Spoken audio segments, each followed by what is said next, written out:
अब बेटे उसने प्रेजेंट ही नहीं किया। बात को समझ पा रहे हैं जो मैं कहना चाह रहा हूं?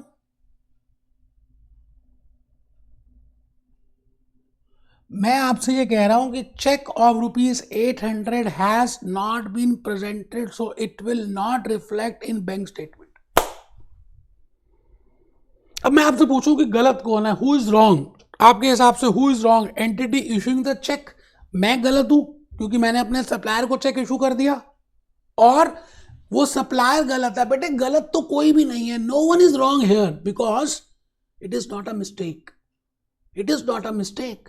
तो मैंने यहां पर ये बताने की कोशिश की है, who is wrong, entity issuing the cheque और banker HDFC bank? No one is wrong my dear friends.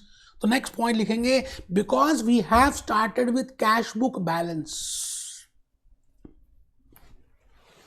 अब ध्यान रखना बेटे, अब बात जो बताने जा रहा हूं बड़ी इंपॉर्टेंट है। Because we have started with cash book balance, क्योंकि हमने कैश बुक बैलेंस से स्टार्ट किया है, हमने कैश बुक बैलेंस से स्टार्ट किया है बेटे, कैश बुक बैलेंस से स्टार्ट किया है। तो हमारा टारगेट है पासबुक तक पहुंचना। अगर हम स्टार्ट करते पासबुक से तो हमारा टारगेट होता कैश बुक तक पहुंचना। Getting my point? तो ये बात पहले लिख लें, because we have started with cash book balance so it has to be tallied with passbook balance. It means passbook is my target. In case we started with passbook balance, then it has to be tallied with cash book balance. बेटे मिलना तो चाहिए ना, आप जहां से भी शुरू करो सर्कल तो पूरा घूमेगा। आप यहां से शुरू करो क्लॉकवाइज या एंटी क्लॉकवाइज, मिलना तो वहीं पे है, रिंग रोड तो वहीं पर है। इट मीन्स आपको अब ये देखना है कि आपकी टारगेट क्या है। अगर कैश बुक से शुरू करते हैं तो आपकी टारगेट पासबुक है, और अगर पासबुक से शुरू करते हैं तो आपकी टारगेट कैश बुक है। Now this is important to find out that what is your target, because the plus और minus will be dependent on that target. So in case, ऊपर लिखा बेटे, ये लिखा पॉइंट, जे पॉइंट लिखा, because we have started with cash book balance so it has to be tallied with passbook balance. So target is passbook. In case we start with passbook balance, then it has to be tallied with cash book balance. So target is cash book. तो आपको अब ये target देखना है, जैसे नेवला और सांप की लड़ाई कभी देखी हो तो सांप का टारगेट होता है नेवला और नेवले का टारगेट होता है सांप, उसको मारना है, वो कहता है उसको मारना है। तो you have to see the target. चलिए जी, अब बड़ी गहरी बात बताने जा रहा हूं। Because in the given case study target is passbook, because I am not given the passbook balance, I have started with the cash book, so my target is passbook. तो जैसा पासबुक में हो रहा होगा, मैंने लिखा है, पहले लिख लो आप, फिर मैं एक्सप्लेन करता हूं। Because in the given case study target is passbook, so we have to identify whether what is the effect in passbook. बेटे जो टारगेट होगा ना, जहां पहुंचना है ना, मैं वहीं की बातें करूंगा। जैसे हरिद्वार जाए तो गंगा जी गंगा जी गंगा जी, वृंदावन जाए तो राधे राधे राधे राधे राधे राधे। इसका मतलब जिस देश जाना है हम उसी देश की बातें करेंगे, उसी गांव की बातें करेंगे। We will talk of that target because my target is passbook, so I will see, I will identify that what must have been happened in my target. तो देखिए मैंने क्या लिखा है, so we have to identify what is the effect in passbook और target, and the same effect we will take in BRS. बेटे, ए बेटा, ए मेरे बेटे, सोच नहीं गए बेटे? मैं आपसे क्या कह रहा हूं, हमें उसका इफेक्ट देखना है कि वहां पर क्या इफेक्ट हुआ पासबुक में, टारगेट में, क्योंकि यहां पर टारगेट पासबुक है। तो जो भी इफेक्ट पासबुक में हुआ होगा वो ही सेम इफेक्ट हम लेंगे, the same effect we will do. अब देखिए मैंने क्या किया, it implies if due to this transaction, इसका मतलब यह हुआ कि अगर इस ट्रांजैक्शन से टारगेट बुक का बैलेंस बढ़ गया तो हम भी बढ़ा देंगे बीआरएस में, और अगर इस ट्रांजैक्शन से टारगेट का बैलेंस कम हो गया तो हम भी कम कर देंगे। हम तो कुछ नहीं जानते, we only see the target target target target, बस यही चाहिए यही चाहिए यही चाहिए। तो लिखेंगे बेटे, एम पॉइंट बड़ा प्रीशियस है। It implies if due to this transaction balance of target book has increased, so we will increase. कहां पे इंक्रीज करेंगे? In the balance, in the cash, in the BRS. मैं तो ये कहता हूँ ये BRS लिख देते हैं इसको।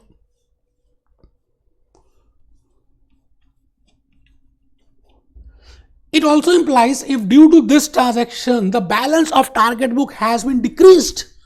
इसका ये भी मतलब है कि अगर टारगेट का बैलेंस किसी ट्रांजैक्शन से कम हो गया या टारगेट बुक का बैलेंस कम हो रहा है तो हम कम कर देंगे in my bank reconciliation statement. इसका मतलब हमने टारगेट बुक को गले लगा लिया, आ गले लग जा, जो तेरे साथ होगा हम वही करने वाले हैं। It also implies if due to this transaction the balance of target book has been decreased then we will also decrease, we will also deduct, we will also minus, we will also credit in my BRS। ठीक है जी, मैं आगे आ गया बेटे, आगे आ गया। अब transaction 1 से पहले इसका एक बार स्टेटमेंट देख लो बेटा मैंने कैसे बनाई है, आप सब बनाएंगे बेटे। बैंक रिकंसिलिएशन स्टेटमेंट बनाए, एज ऑन बनाए, ये बता चुका हूं। एक कॉलम प्लस का लिखें, ये माइनस का लिखें, फिर यहाँ पर्टिकुलर्स लिखें और यहाँ पर balance as per cash book लिखें 7500 जो आपको ऑलरेडी दिया ही हुआ है। अब जो भी कुछ करेंगे इसी का एक्सरे करेंगे, इसी का MRI स्कैन करेंगे, इसी का CT स्कैन करेंगे, इसी में प्लस करेंगे, इसी में कुछ माइनस करेंगे। मैंने अभी कहा कि आप ये बताइए चेक्स मैंने तो ड्रॉ कर दिए but supplier has not presented, तो इससे टारगेट बुक का बैलेंस बढ़ रहा होगा या कम हो रहा होगा? बेटे बढ़ ही रहा होगा, बिकॉज मैंने तो कैश बुक में एंट्री पास कर दी but the supplier has not presented in his own account, so it has not been debited from my account. It means the balance in my passbook must be increasing and target is in this question is passbook. Because balance of passbook is increasing तो मैं क्या करूंगा, plus कर दूंगा, increase कर दूंगा। तो मैंने क्या किया, प्लस कर दिया। मुश्किल कुछ भी नहीं है, आपके मन का वहम है कि मुश्किल है, I am this, nothing is most difficult. Transaction 2 में आ जाइए।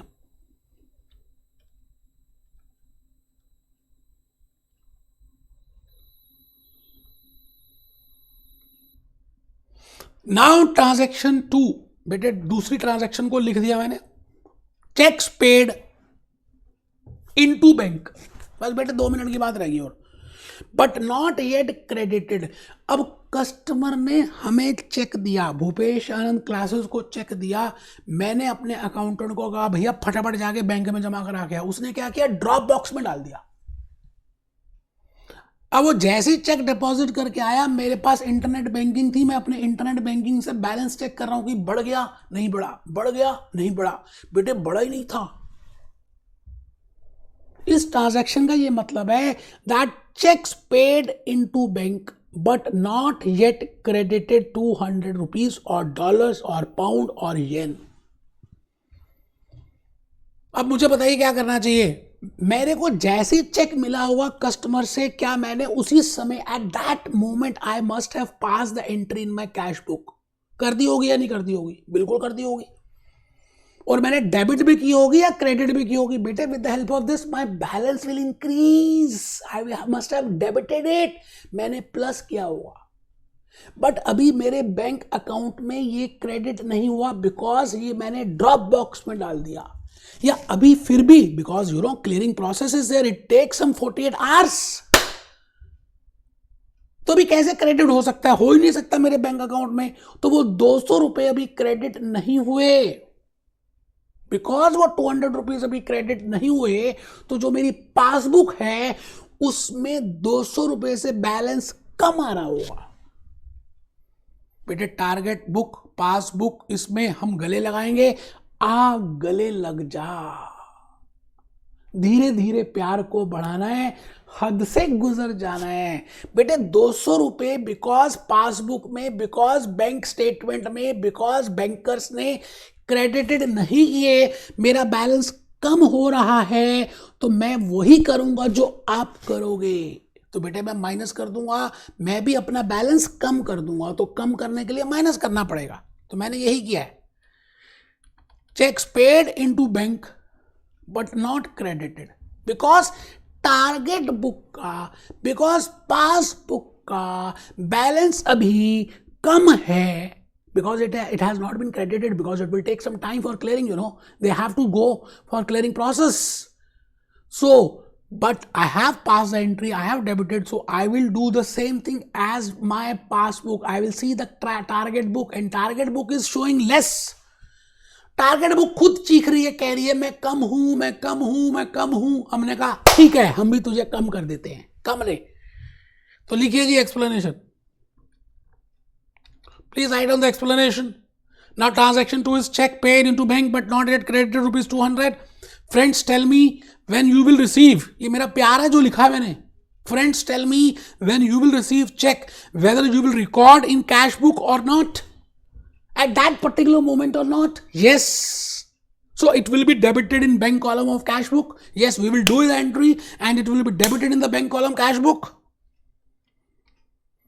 एक बच्चे को नींद आ रही है, वो सोच रहा है क्लास कब खत्म होगी. वो बेवकूफ है, यहां लॉजिक चल रहे हैं, वो क्लास खत्म के चक्कर में लगा हुआ है.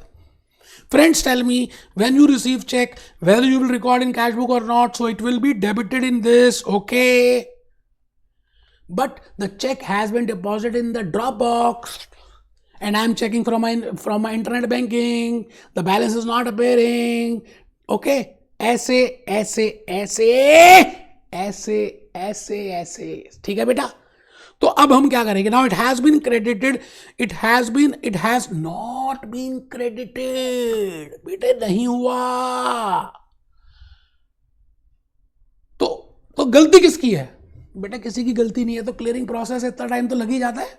There is no mistake. तो मैं आपको ये बताना चाहता हूं कि जरूरी नहीं है कि there are error only then only there is a mismatch. There can be so many reasons. So I have divided those reasons into 3 parts. वो हम नेक्स्ट लेक्चर में करेंगे that what are those reasons. आज मैं practically case study से बता रहा हूं, तो रीजंस थ्योरी जल्दी समझ आएगी. ठीक है जी, किसी की मिस्टेक नहीं है. अब क्या करें. Now the balance in the target book is decreasing, so we will decrease in bank reconciliation statement, that is minus कर देंगे, क्रेडिट कर देंगे. ये बात मैं बता ही चुका हूं. तो आइए हम आगे चले, लास्ट पॉइंट की तरफ हैं. बेटे लास्ट ट्रांजैक्शन है, बैंक चार्जेस डेबिट हुए हैं. ये देखिए बेटे, बैंक चार्जेस डेबिट हो गए. अच्छा, बैंक चार्जेस क्या होते हैं. 15 रुपए, 20 रुपए, 10 रुपए, आपको SMS आता रहता होगा. बैंकर्स अपने आप डेबिट कर देते हैं. अब आपको नहीं पता होता बैंक कब डेबिट करेगा जनरली, यू नो, और वो बड़ा मिनिमम अमाउंट होता है, आप ज़्यादा ध्यान भी नहीं देते. हो गए आगे टेंशन कम है तो बैंक चार्जेस को चेक करें और उसको फोन करें, भी ज़्यादा कर दिए, कम कर दिए. तो बैंकर्स, HDFC, एक्सिस बैंक, जो भी बैंकर्स हैं वो आपके अकाउंट में ऑटोमेटिकली आपका बैलेंस कम कर देंगे. अच्छा, जब कम करेंगे तो डेबिट साइड भी लिखेंगे, क्रेडिट भी लिखेंगे. मैंने आपको बताया वो डेबिट में लिखेंगे. ऑपोजिट चलते हैं ना बेटे, उनके लिए लायबिलिटी है ना. जब लायबिलिटी कम होगी तो डेबिट होगी ना. तो बैंक चार्जेस जनरली देखा गया कि पासबुक में तो होगा बट कैश बुक में नहीं होगा, बिकॉज हमें पता ही नहीं है कितने होंगे, कब होंगे. We are not aware of that. इसका मतलब टारगेट बुक, पासबुक, यहां पे टारगेट बुक है और पासबुक का बैलेंस कम हो रहा है. तो बेटे मैं अपना कैश बुक का बैलेंस भी कम कर दूंगा. मैंने कहा ना कि जो तुम करोगे वही मैं करूंगा. अब तुमसे मैंने प्यार कर लिया है बेटा. टारगेट बुक में जो जो होगा वही सब कुछ कैश बुक में होगा. तो मैं क्या करूंगा, कम कर दूंगा. यही बात मैंने बेटे यहां पे लिखी है डायरेक्टली, आप चेक करिए. मैंने लिखा है bank charges not entered in cash book because my balance as per passbook और target book is decreasing. So I will also decrease my cash book balance. I will also minus it. I will also credit it. तो बेटा उसके बाद देख लीजिए 7,500 plus में, 800 plus में, तो टोटल प्लस कितना आ गया, 8,300 आना चाहिए बेटे. ये गलत लिख दिया बेटे मैंने. 8,300, 8,300, 8,300 ये होना चाहिए बेटे 8,300. अब इसमें से माइनस कर दीजिए 210, तो बैलेंस आना चाहिए 8,090. Now this balance is not given to you, but still even if it is not given, I can calculate with the help of BRS because that is my target. तो hope आपको ये पूरी real case study समझ आ गई. मैंने 3 ही transactions ली, 3 ही reasons हैं. अच्छा, और कुछ एरर्स हो सकते हैं, वो हम इनको 3 पार्ट्स में डिवाइड कर देंगे बस. तो लेक्चर 3 अगर नहीं अटेंड किया तो आप समझ लीजिए फिर आपने बैंक रिकंसिलिएशन स्टेटमेंट ही नहीं की, क्योंकि इतना इंपॉर्टेंट दिल है बेटे जो मैं बताऊंगा लेक्चर 3 में। Be happy, B jolly, B cheerful.